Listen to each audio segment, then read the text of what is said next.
Okay guys, isa na muli mapagpalang umaga, tanghali, gabi po sa inyo lahat. Sana po ang lahat ay nasa mabuting kalagayan at ligtas po sa anumang kapahamakan. Saan man po kayo dako ng mundo, naroroon ako. Pumuli ang inyong lingkod, Maestro 21 TV, at sa ating video ngayong araw na ito mga kalingap, tayo muli po ay magbibigay ng ating panibagong kuro-kuro, komento, opinion at reaction tungkol nga po dito sa pinag-uusapan na special someone po ni Kalingap David o ni Kuya David. Okay, so hindi natin nakalain mga kalingap na mayroon na pala pong nahanap. Sa wakas mga kalingap ay may nahanap na po si Kuya David na special someone. Okay, it's high time naman po siguro mga kalingap. Nasa hustong gulang na at nasa right time na po siguro na kinakailangang magkaroon na rin po itong si Kalingap David ng kanya pong special someone. Pero bakit? Bakit ito ini-issue? Okay, so yan po yung ating pag-uusapan mga Kalingap. Pero bago po yan, tayo muna po ay magbibigay po guys sa ama at founder po ng Kalingap, Kuya Bal Santos Matubang. At tangkilikin po natin Ate Edna Vlog, Kalingap Rob. At siyempre, sana po ay inyo rin pong tangkilikin ang munting channel na ito sa pamamagitan po ng pagbibigay niyo po ng like, share, and subscribe. At tuloy pindutin na rin po ang notification bell at sa ganon, tayo pa rin po ay magkita-kita at magsama-sama sa susunod pa pong mga reaction videos na ating gagawin. Likewise, megalaw shout out sa ating mga kasamaan po dyan sa Karepa, Kalingap Reactor Partners, sa pamumuno po yan siyempre ng ating Presidente Javier De Leon aka Virador. At tangkilikin din po natin mga kalingap ang ating mga kalingap partners, kalingap charity vloggers, lalo na po yung mga nariyan po sa iba't ibang kalingap landing pad na mayroon po tayo sa ating bansa. Okay? So sa ating pong pagpapatuloy mga kalingap, sa unahan po ng video ito, sa unahan po ng ating reaction video ngayong araw na ito mga kalingap ay i-play ko o binalikan po natin ang isang excerpt o isang maikling video po mula po doon sa birthday po ni Kalingap Jomar kung saan po isa lamang po ito sa mga eksena kung saan marami po sa ating mga Jomcar supporters ang napakilig ng mga eksenang ito mga Kalingap.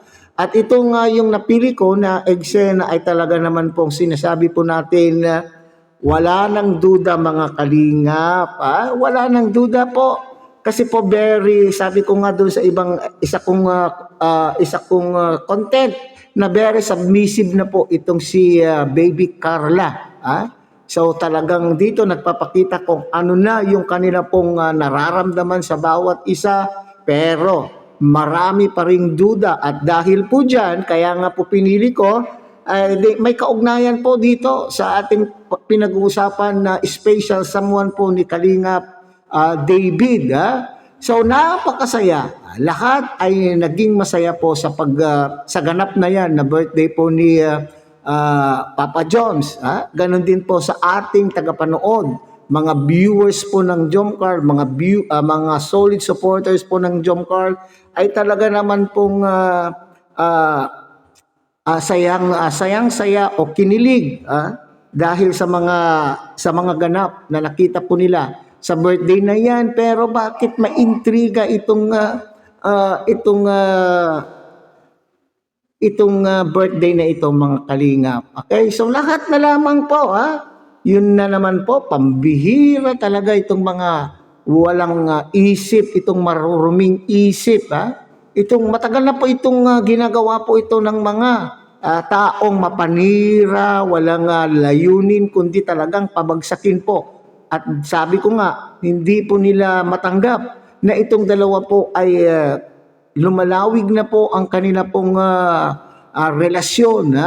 Ayaw po hindi po nila matanggap sa kanila pong mga sarili na masaya itong dalawa na ito at pilit na gumagawa po ng mga kwento upang sirain, pabagsakin po ang mag-agom na itong mga kalingap o ang Jomcar. So alam na sa mga kalingap, sino ba itong mga grupo noon na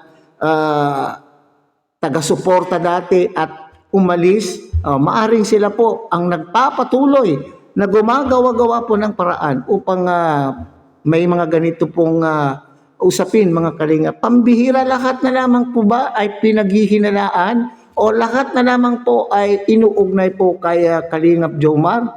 Lahat na lamang po ng nakapalda ay para kay Kalingap Jomar. Sana all, ha? Sana all, Kalingap Jomar. Ganyan po yung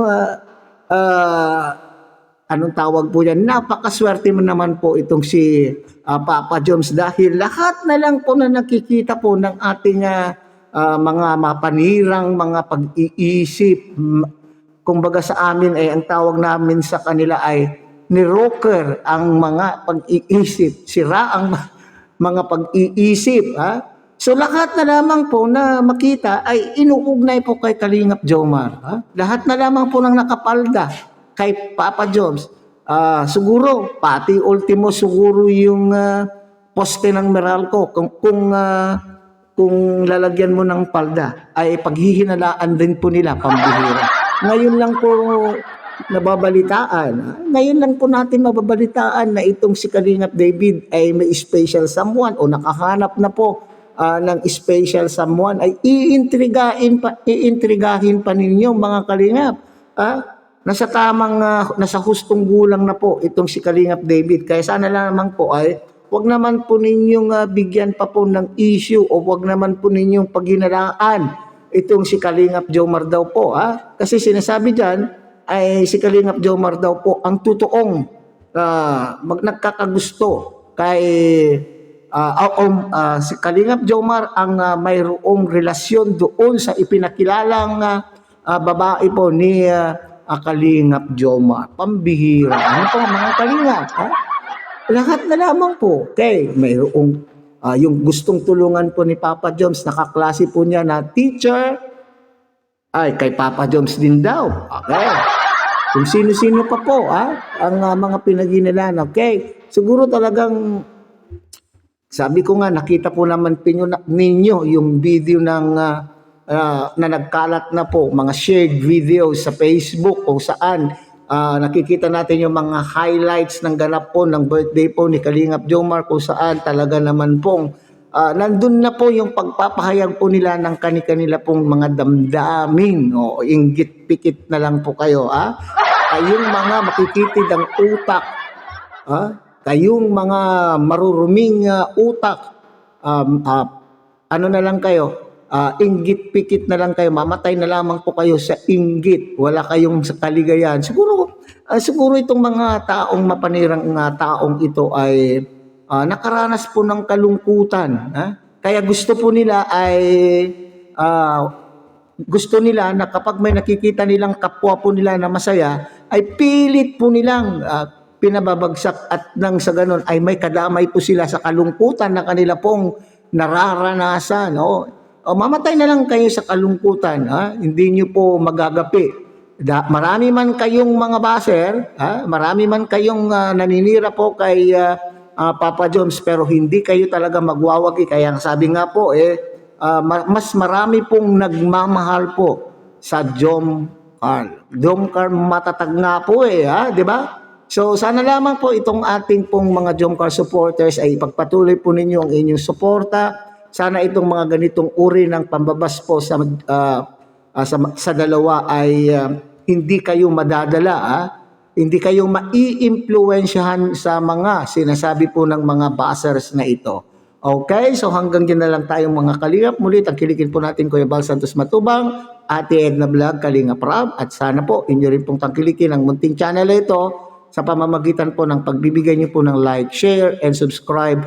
At tuloy pindutin na rin po ang notification bell at nang sa ganon, tayo pa rin po ay magkita-kita at magsama-sama sa susunod pa pong mga reaction videos na ating gagawin. Muli, isang mapagpalang umaga, tanghali, gabi po sa inyo lahat. Mabuhay po kayo at God bless everyone.